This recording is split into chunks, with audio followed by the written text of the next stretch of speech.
Hoje, na classe de jovens, estudaremos a lição de número 4, que tem como título A Realidade Bíblica da Salvação.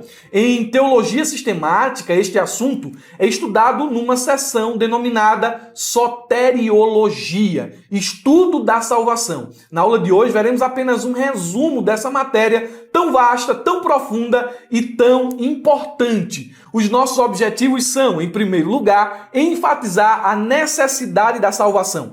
Na aula passada, nós estudamos a respeito da realidade bíblica do pecado. Somos todos pecadores e nesta condição de pecador, precisamos de salvação, necessitamos de um Salvador. O nosso segundo objetivo é conscientizar dos efeitos da salvação. A salvação tem efeitos práticos, efeitos visíveis. Assim como o pecado tem os seus efeitos, a salvação também os tem.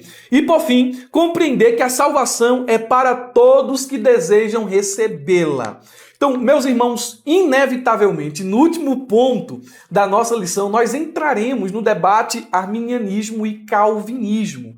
Quando o assunto da salvação é estudado, soteriologia, é quase que impossível não falar sobre esse assunto. Mas garanto aos irmãos que falarei sobre esse tema de forma muito simples, embora resumida devido ao tempo e o espaço, mas de forma simples, de maneira que você consiga acompanhar, entender e passar para os seus alunos em classe. Cumpriremos os nossos objetivos mediante a explicação e aplicação dos pontos e subpontos que estão na própria lição, pois é a lição que o professor terá em classe como texto para ministrar a aula. Vamos começar com o nosso texto principal que nos diz: a saber, se com tua boca confessares ao Senhor Jesus Cristo e em teu coração creres que Deus o ressuscitou dos mortos, serás salvo. Romanos capítulo de número 10, versículo 9. Eu trouxe a NVI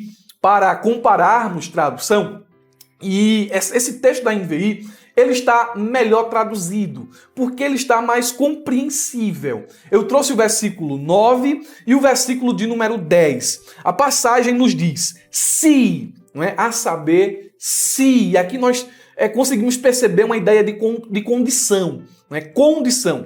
Qual é a condição da salvação? Ele diz, se você confessar com a sua boca que Jesus é Senhor, veja, primeira condição, confessar. É preciso confessar. Isso aqui é um testemunho público. Deve acontecer a confissão. E ele nos diz aqui o conteúdo dessa confissão. Jesus é Senhor. Jesus é Senhor. Ele é soberano. Ele reina. Devemos a Ele honrar, devemos a Ele adorar, devemos a Ele prestar serviço, devemos a Ele nos submeter, pois Ele é Senhor. Aí o texto fala da segunda condição, e crer. Veja, precisamos confessar e crer. Confissão e fé caminham de mãos dadas, elas andam juntas.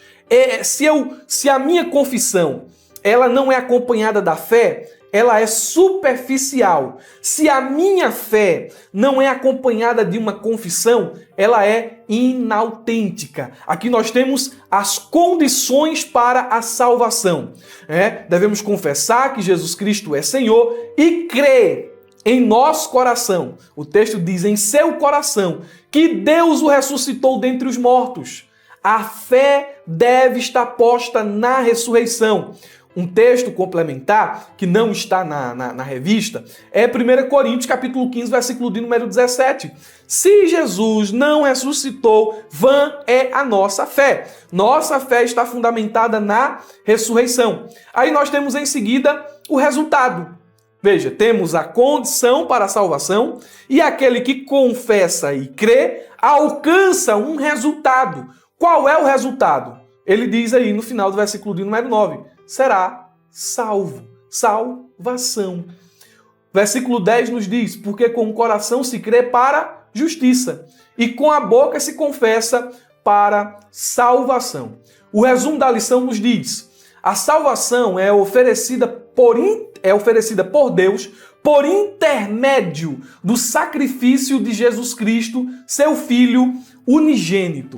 Vamos desembrulhar esse resumo aqui, porque ele está muito bom. Realmente aqui está o resumo do que iremos falar. Vamos desembrulhar aqui esse resumo em 3 partes. Primeira parte aí, a salvação é oferecida por Deus. Então, a salvação, ela é uma oferta de Deus. Ela é um presente divino de um Deus gracioso para a humanidade. Salvação não é baseada em méritos. A salvação não é uma conquista ou uma realização humana. Ela provém da misericórdia de Deus. Efésios 2:8 nos diz: porque pela graça sois salvos por meio da fé, e isto não vem de vós, é presente, é dom de Deus. Então, a salvação, ela é uma expressão do amor incondicional de Deus pela humanidade. Aí, o resumo da lição nos diz que o processo da salvação acontece por intermédio do sacrifício de Jesus Cristo, seu Filho unigênito, não é? Então, Jesus, ele é o mediador dessa salvação. E só há um mediador entre Deus e os homens, Jesus Cristo, o homem, conforme Paulo nos diz na sua carta pastoral enviada a Timóteo. Não há outro caminho, não há outro meio e não há outro mediador a não ser Jesus. João 14,6 diz que ele é o caminho, a verdade e a vida. Ninguém pode chegar até o Pai, ninguém pode ir até Deus, senão por Jesus. Mas há um texto aqui que cabe muito bem nesse segundo ponto aqui da nosso resumo da lição, que é Isaías 53:5. Jesus é o mediador. Escute, o mediador da salvação, não é? Por meio do seu sacrifício vicário e expiatório. Isaías 53:5 nos diz: mas ele foi transpassado por causa das nossas transgressões, foi esmagado por causa das nossas iniquidades. O castigo que nos traz a paz estava sobre ele, e pelas suas feridas fomos sarados. Ele é o mediador, ele é o meio, não é, da nossa salvação. Através do seu sacrifício, Jesus ele tornou possível a reconciliação entre Deus e a humanidade. E por fim, está implícito aqui, não é? Se você der uma lida novamente, a salvação é oferecida por Deus por intermédio do sacrifício de Jesus Cristo, seu Filho. Está implícito aqui, por reflexão, a aceitação da salvação. Então ela é um presente divino, ela acontece por intermédio de Cristo, mas há uma responsabilidade humana aqui, que é aceitar o presente divino. Embora a salvação ela seja oferecida a todos, ela deve ser aceita pela fé. Isso fica claro. Lembra das condições para a salvação que nós acabamos de ver no texto principal? Romanos 10:9 diz: se você confessar com a sua boca que Jesus é Senhor e crer em seu coração que Deus o ressuscitou dentre os mortos, você será salvo. Então nós temos um presente divino, a mediação do Filho e a responsabilidade humana em confessar, em dar uma resposta positiva à salvação oferecida por Deus. Isso aqui a gente vai falar ao longo dos pontos e subpontos, certo? Vamos para o primeiro ponto, a necessidade da salvação. Esse esboço aqui está muito bom. E ele está aqui na descrição do vídeo, para quem está me assistindo por meio do YouTube. Tem um link azul aqui embaixo, e eu sei que você vai fazer isso. Você vai clicar nesse link azul e fazer o download desse material. Sabe quanto custa? Nada. É grátis. Você vai ter aqui mais de 6 páginas, quase 10 páginas de conteúdo teológico de graça. Isso aqui demanda esforço, demanda tempo, mas os irmãos vão receber aí. E o que é que eu peço a vocês que estão me assistindo por meio do YouTube? Deixem um like. É isso mesmo, deixa o like aí, se inscreve no nosso canal e aqui nos comentários Comenta qualquer coisa, amém, aleluia, glória a Deus, só para o nosso algoritmo subir aqui no YouTube e esse vídeo chegar a mais pessoas, ok? Eu só peço isso dos meus amados irmãos.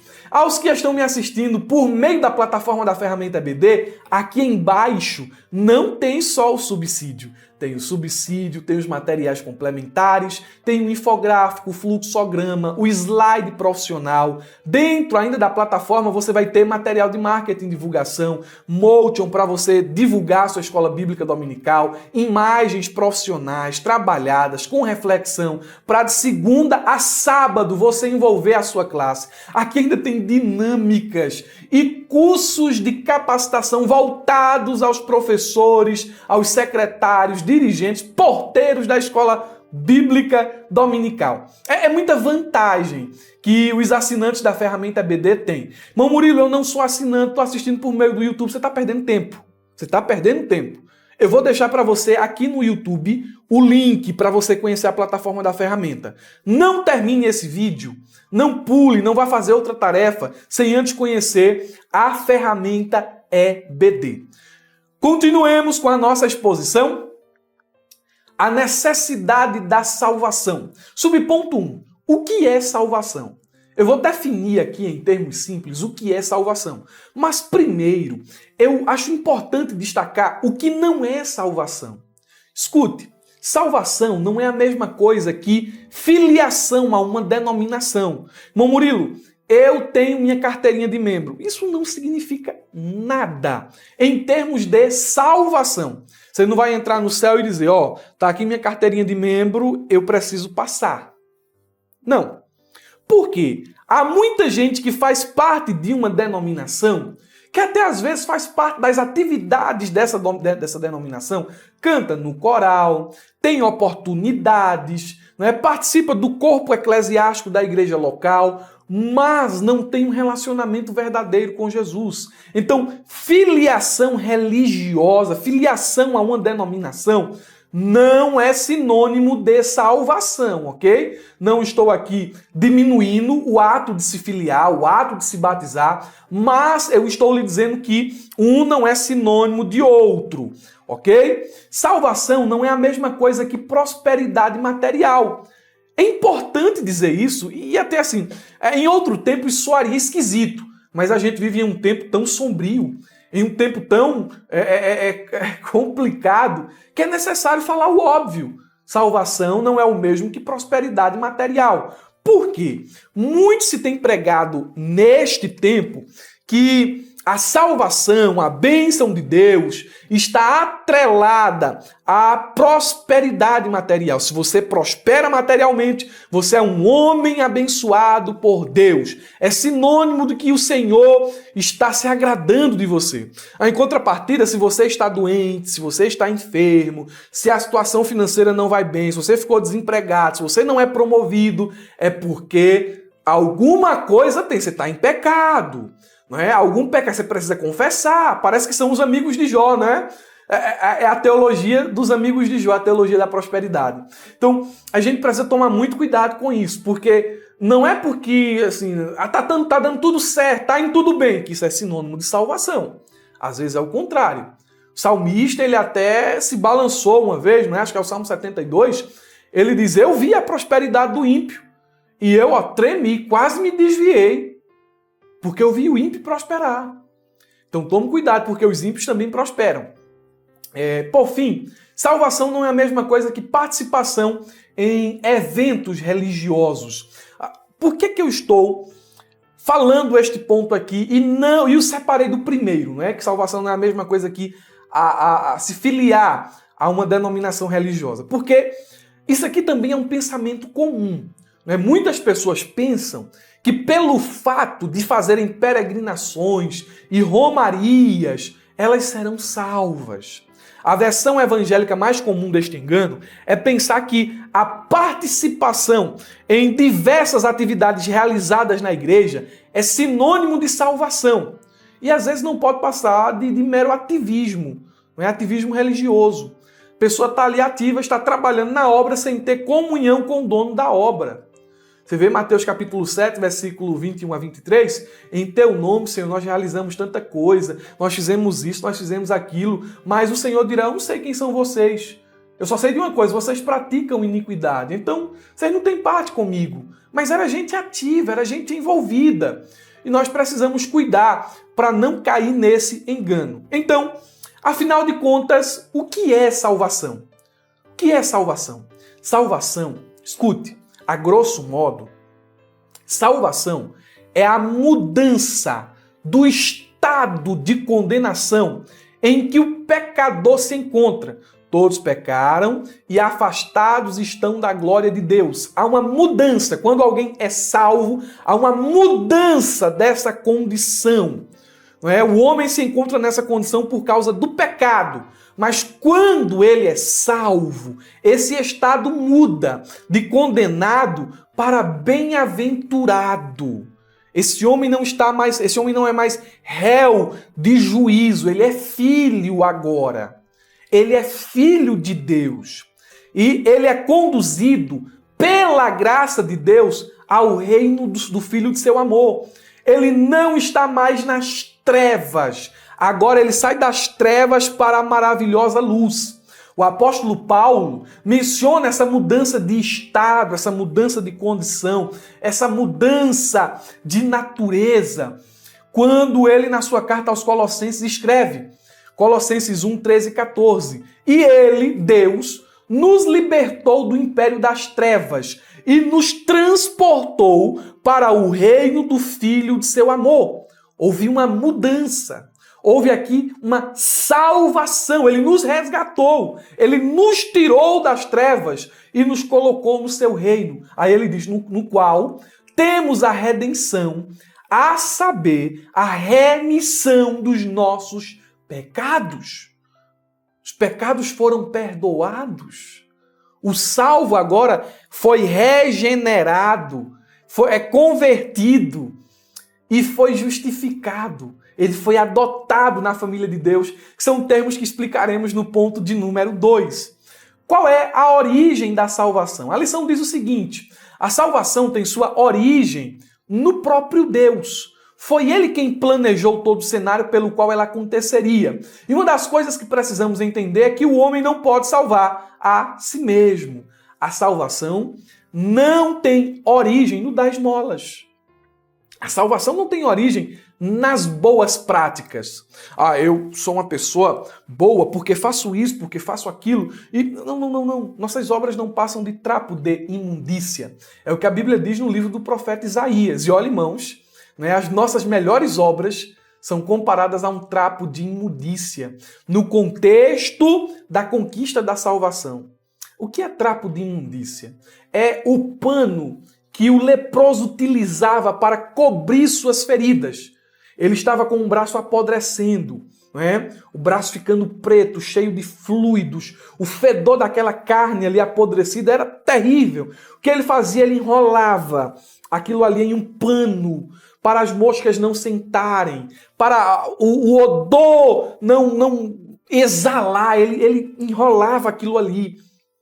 Mas o pano precisava ser trocado. E quando o pano era tirado, não é, com secreção, com pedaços de pele morta, de carne morta, aquilo ali era chamado de trapo de imundícia. Trapo de imundícia também se referia ao pano que a mulher utilizava em sua parte íntima quando ela estava no período, no ciclo menstrual. Então esse pano sujo, não é, sujo de sangue, ele era chamado de trapo de imundícia. Então, tudo que você fizer, boas obras, não é? Eu mereço por isso, porque sou isso. Não passa de trapo de imundícia. Algo repugnante. Se não é Cristo, meu amigo. Se não é uma ação primeira de Deus, a gente estaria em uma condição terrível. Não é? Então, a origem da salvação é a vontade de Deus. Jonas, ele declara isso no capítulo 2, versículo 9 de seu livro profético. Do Senhor, e não dos homens, e não do vereador, e não do prefeito, não é? E não de qualquer outro homem. Do Senhor vem a salvação. E a gente encontra outros versículos aqui que corroboram com essa ideia. Temos aí 1 João capítulo 1, versículo de número 13, os quais não nasceram do sangue, nem da vontade da carne, nem da vontade do varão, mas de Deus. Paulo acrescenta, Romanos 9,16, assim pois, isto não depende do que quer, nem do que corre, mas de Deus que se compadece. Efésios 1:5, nos predestinou para filhos de adoção por Jesus Cristo para si mesmo, segundo o beneplácito da sua vontade. Em suma, a salvação se originou em uma decisão de Deus em nos salvar. De outra forma, ninguém jamais poderia ser resgatado. Deus é o idealizador, o Filho é o executor e o Espírito Santo é aquele que aplica a salvação. Nós temos um envolvimento da Trindade em toda a mecânica da salvação. Terceiro subponto, o meio pelo qual provém a salvação. E aqui nós temos propriamente a parte do Filho, não é? O texto nos diz o seguinte: pois vocês são salvos pela graça. E isso aqui é maravilhoso, não é? Porque a graça de Deus é vista no ato de ele entregar seu Filho. João 3,16 nos diz, porque Deus amou o mundo de tal maneira, de uma forma inexplicável, que deu. O amor de Deus, ele não é um amor de palavras, um amor de teoria, ele é um amor de ação. Aliás, o amor, numa definição bíblica, ele é muito mais do que um sentimento, ele é uma atitude. Deus é amor. Nós definimos amor a partir de quem é Deus. Então, Deus é amor. Deus amou o mundo de tal maneira que deu ação. Seu Filho unigênito, ele aceitou vir, ele aceitou morrer. Filho unigênito veio, morreu, para que todo aquele que nele crê, ação humana, não pereça, mas tenha vida eterna. E esse processo, essa mecânica da salvação, ela acontece por meio da graça de Deus. Favor imerecido. Quem é o homem que merecia? O Filho unigênito. Eu não merecia, eu sei que você também não merece. Ninguém merecia, é graça, é dom, é presente, é favor imerecido. Pois vocês são salvos pela graça por meio da fé, e isto não vem de vocês, é dom de Deus. A salvação é pela graça, mas também por meio da fé. É a graça que nos salva, pela instrumentalidade da fé. Como assim? A fé é o instrumento pelo qual nós nos apropriamos da salvação. É bem conhecida a expressão usada por certos estudiosos que diz: a fé traz, do verbo trazer. A fé traz a Deus uma pessoa vazia para que se possa encher das bênçãos de Cristo. Então a fé me conduz até a graça. E é muito importante ainda ressaltar que Paulo não está falando de qualquer tipo de fé. Não é fé na fé. Ou seja, eu vou ter fé e simplesmente pelo ato de ter fé eu vou ser salvo. Não, eu posso ter fé em qualquer coisa. Eu posso ter fé em Buda, em Maomé, em qualquer... Não é fé, simplesmente fé. Não é fé nos ídolos. Não é fé nos ancestrais. Não é fé em uma confissão positiva. Não é fé nos méritos. Escute, é fé em Cristo, o Salvador. É essa fé que nós chamamos de fé salvadora. Fé em Cristo. É essa fé que abraça a graça de Deus. Ponto de número 2. Os efeitos da salvação. A salvação tem os seus efeitos, e esses efeitos são vividos por aqueles que se entregam a Cristo. Eles são perceptíveis.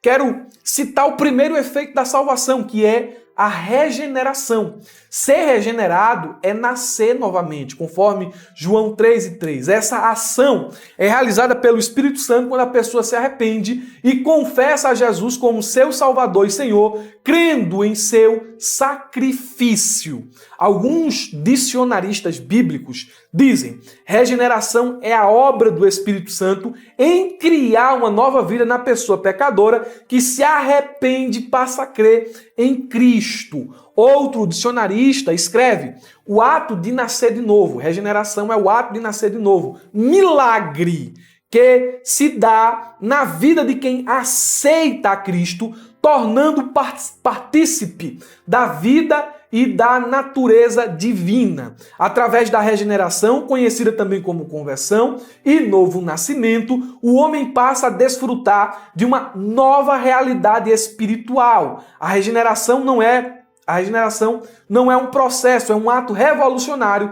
que leva o homem a nascer da água e do Espírito. Preste atenção. Regeneração, novo nascimento e conversão são praticamente a mesma coisa. Por que eu digo praticamente? Deixe eu explicar isso aqui a vocês. O novo nascimento é o processo da regeneração e da conversão. Quem nasce de novo é regenerado. Quem nasce de novo torna-se um homem convertido. O novo nascimento nomina todo o processo, porque a regeneração é aquilo que acontece dentro de nós. É o lavar da palavra. O que eu posso dizer? É Deus dando vida ao espírito que estava morto.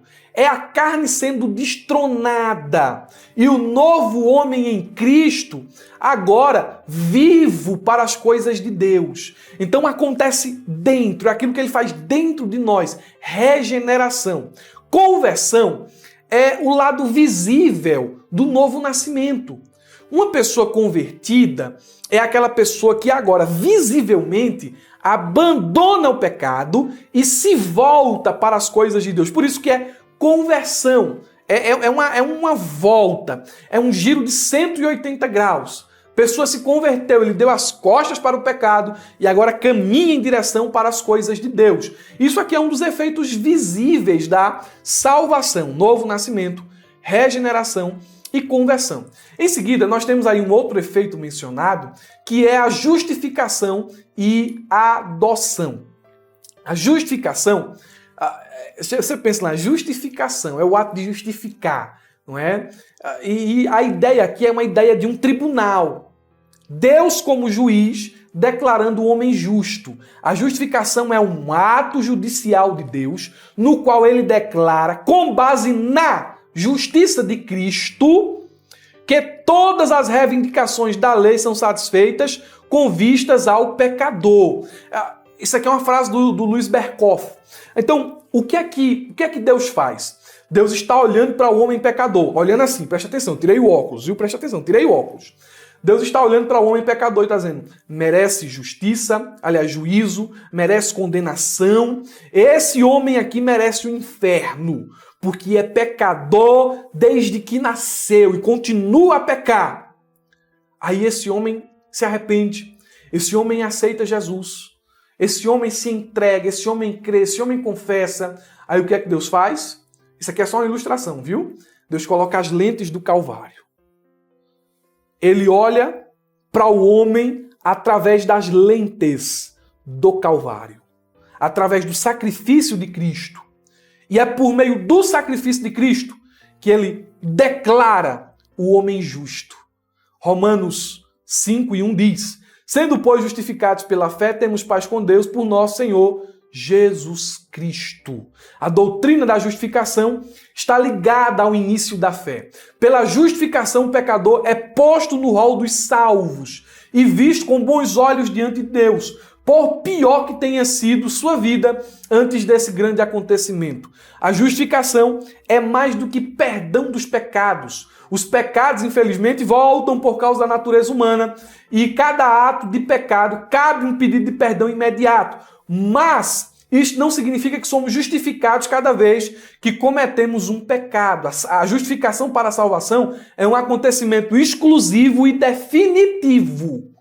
O homem é declarado justo de uma única vez, de forma definitiva e de forma exclusiva.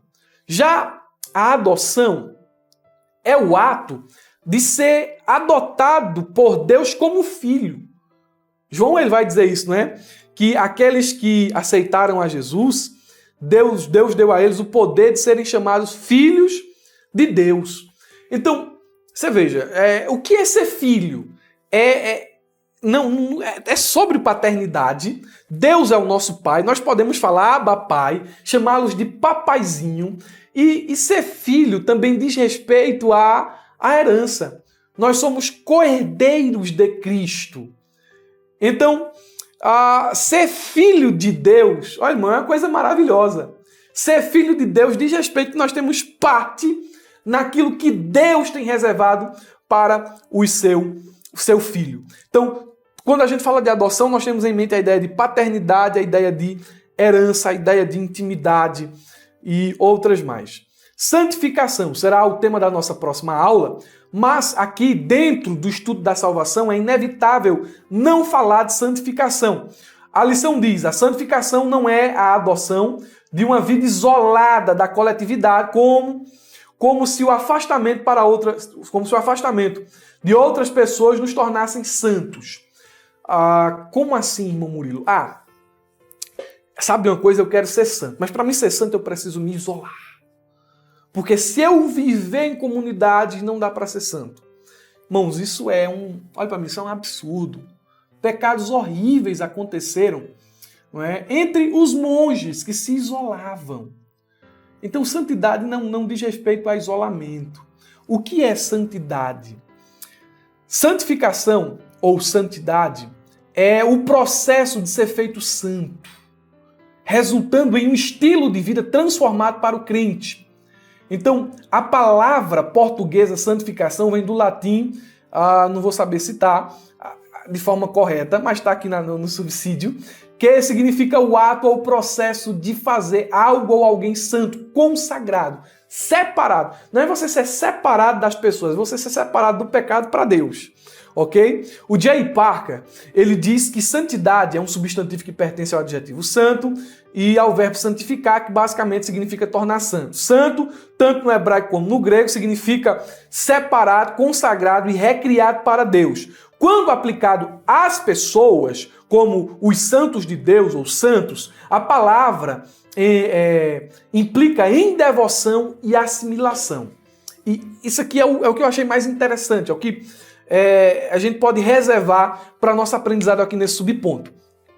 Devoção, no sentido de ter uma vida completamente dedicada para Deus, viver para Deus, ter uma vida voltada para Deus.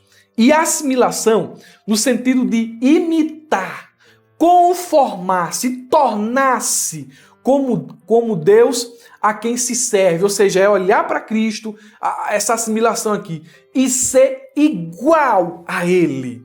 Então, santificação implica em devoção e assimilação, cada dia mais parecido com Jesus. Por último, nós temos o ponto 3, a salvação é para todos. E o subponto 1 diz, uma tão grande salvação. O texto da lição está bem interessante, ele diz o seguinte, a palavra de Deus nos mostra que a graça de Deus se há manifestado trazendo salvação a todos os homens. Quando Deus planejou a salvação, ele objetivou salvar a todos. A expressão todos não é reducionista nem restritiva. Portanto, a morte de Cristo tem poder de salvar a todos os homens, desde que se arrependam de seus pecados nesta vida e recebam a salvação pela fé em Jesus. Há duas correntes de pensamento aqui. Eu vou logo dizer, nós somos arminianos, não somos calvinistas, ok? No aspecto soteriológico. E essas duas posições, elas se baseiam no seguinte, a primeira corrente, que é a que defendemos, o arminianismo, nós abraçamos a ideia de que a morte de Jesus, a expiação, ela é ilimitada. A morte de Jesus, a salvação, é oferecida a todos os homens. Jesus morreu por todos. Os calvinistas, por outro lado, defendem a ideia de expiação, de expiação limitada. O que é isso na prática? Jesus não morreu por todo mundo. Veja, eu e você cremos que Jesus morreu pela humanidade, morreu por todos.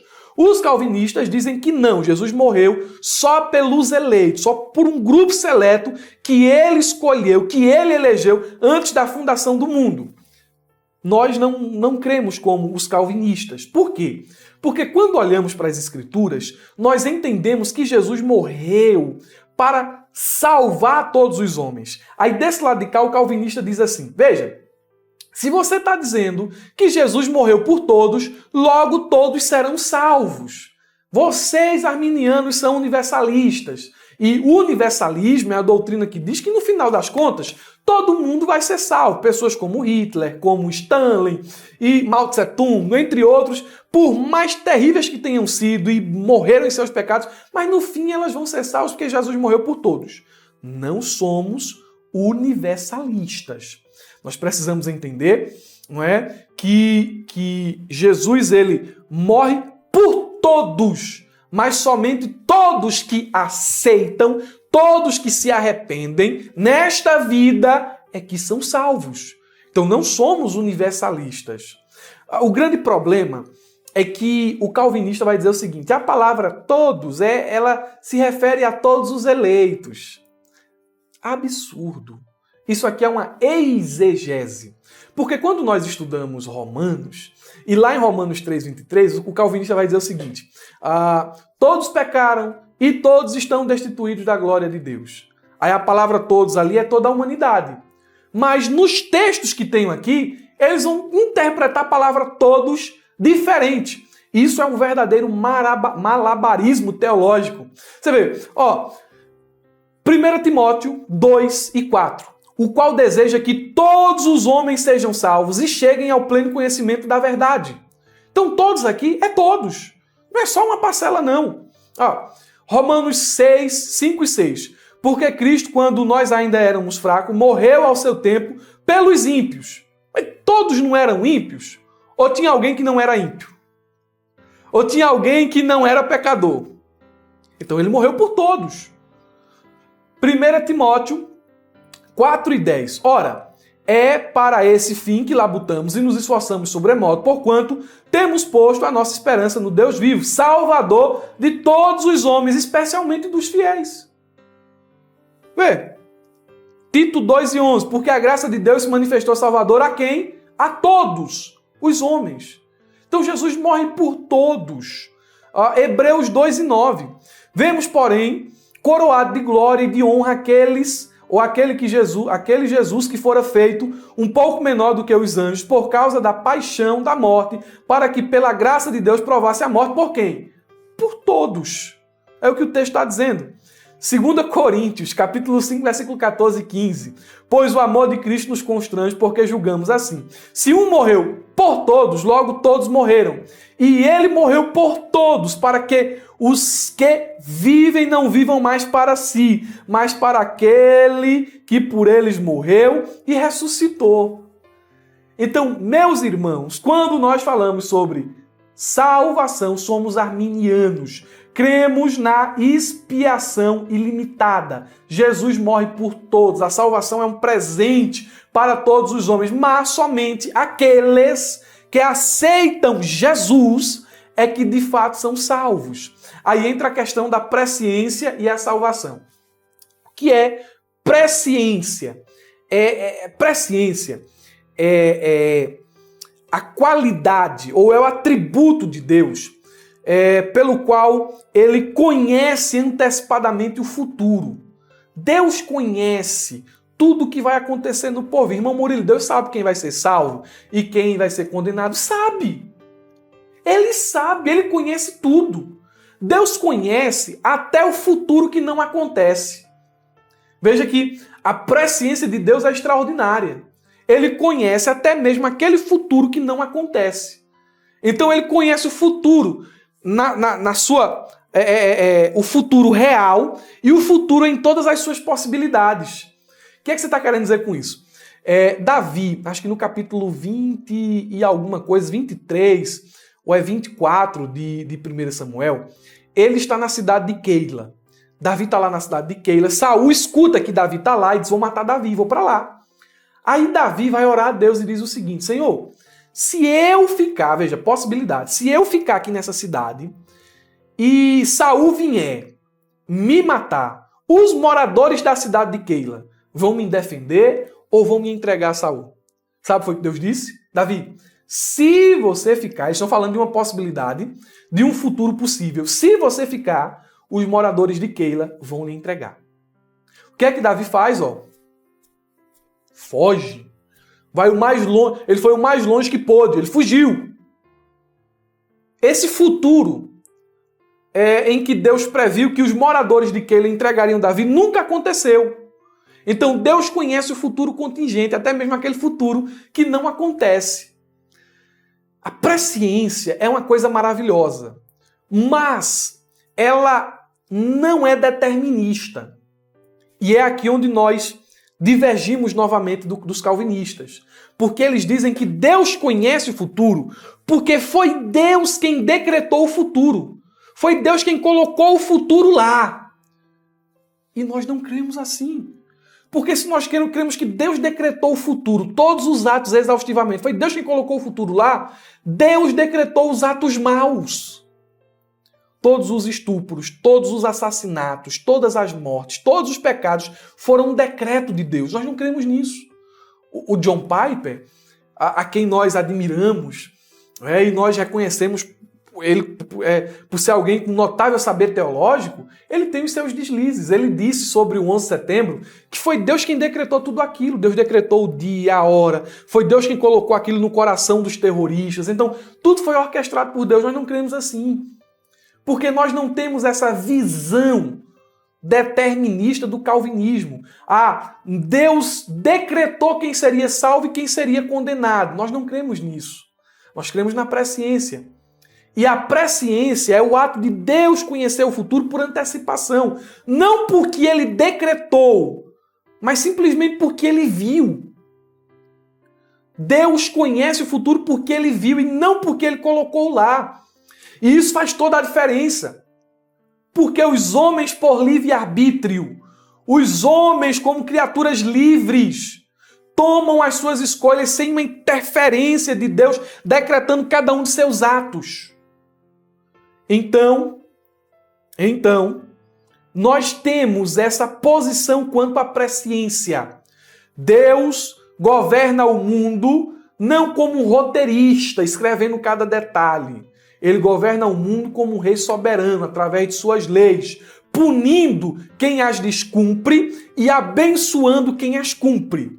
Se você quiser saber mais sobre esse assunto, eu vou lhe indicar 2 professores interessantes. Um deles é o Elias Soares. E o segundo, desculpem, é o Carlos Augusto Vailate. Há debates deles aqui na internet sobre esse assunto, ok? Mas eu penso que até aqui deu para você entender. Último ponto, a resposta humana à salvação.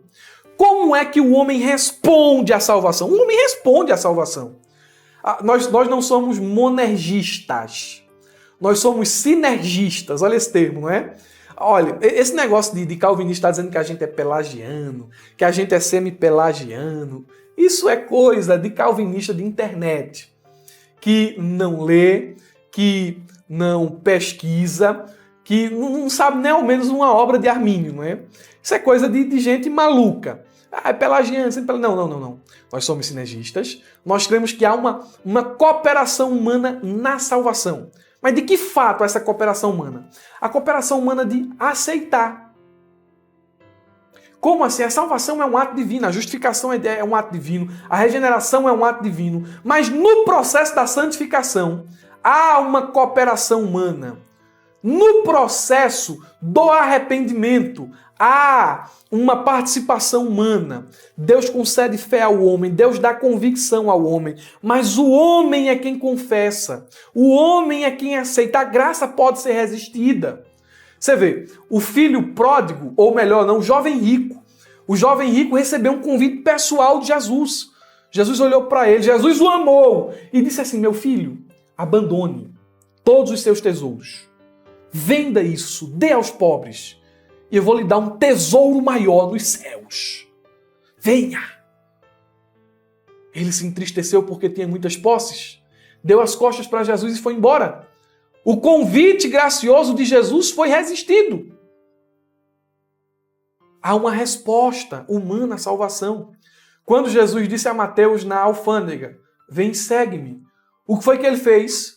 Ele deixou a alfândega e seguiu Jesus. Foi a resposta de Mateus, diferente da resposta do jovem rico. Quando Jesus olhou para Pedro e para João e disse, venham e sigam-me, eles deixaram as redes, os barcos, os peixes e seguiram Jesus.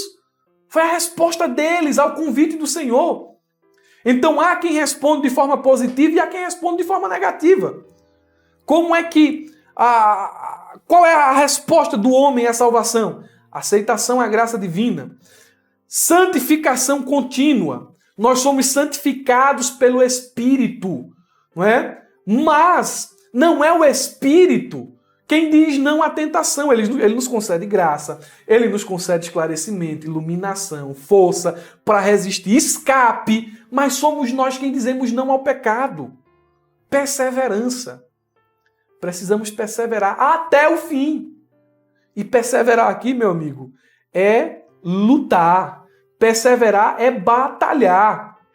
Nós somos chamados a combater o bom combate. Precisamos manter a nossa fé firme em face das adversidades, resistir à tentação e permanecer no Evangelho. Então há uma resposta humana à salvação. O assunto é muito vasto para 40, 45 minutos. Mas concluindo, qual deve ser a nossa expectativa como salvo? Somos salvos, fomos alcançados pela graça de Deus. Temos uma esperança, estamos na caminhada e devemos caminhar como salvos. Qual deve ser a nossa expectativa? Qual deve ser o nosso procedimento? Qual deve ser o nosso anseio? Primeiro, viver com propósito. Precisamos viver com propósito. Lá em 1 Coríntios 10, 31, a Bíblia diz que se a gente for beber um copo de água, nós devemos fazer isso para a glória de Deus. Então, salvo, ele vive para a glória de Deus. Segundo, nós que somos salvos, temos a expectativa de viver com propósito, mas também devemos ter esperança na vida eterna. Esperança essa que não pode ser sufocada pelas coisas do aqui e agora. Paulo diz em Filipenses 1, 21, porque para mim viver é Cristo. Olha a esperança. E sabe o que é morrer? Morrer é ganho. Como salvos, nós devemos priorizar o reino de Deus. Mateus 6,33 diz, buscai primeiro o reino de Deus e as demais... Buscai primeiro o reino de Deus e a sua justiça e todas estas coisas vos serão acrescentadas. E por fim, meus irmãos, quem tem essa esperança de vida eterna, quem vive como salvo, ele vive de forma justa e piedosa. Porque a graça nos ensina a renunciar ao pecado e nos ensina a viver de uma forma que agrada a Deus. O salvo não vive como ímpio, o salvo vive diferente. Eu penso que essa pré-aula ela tenha lhe ajudado a entender um pouquinho sobre a realidade bíblica da salvação. Desejo a todos um ótimo final de semana, uma ótima aula de escola bíblica dominical e não se esqueça, abra a jaula.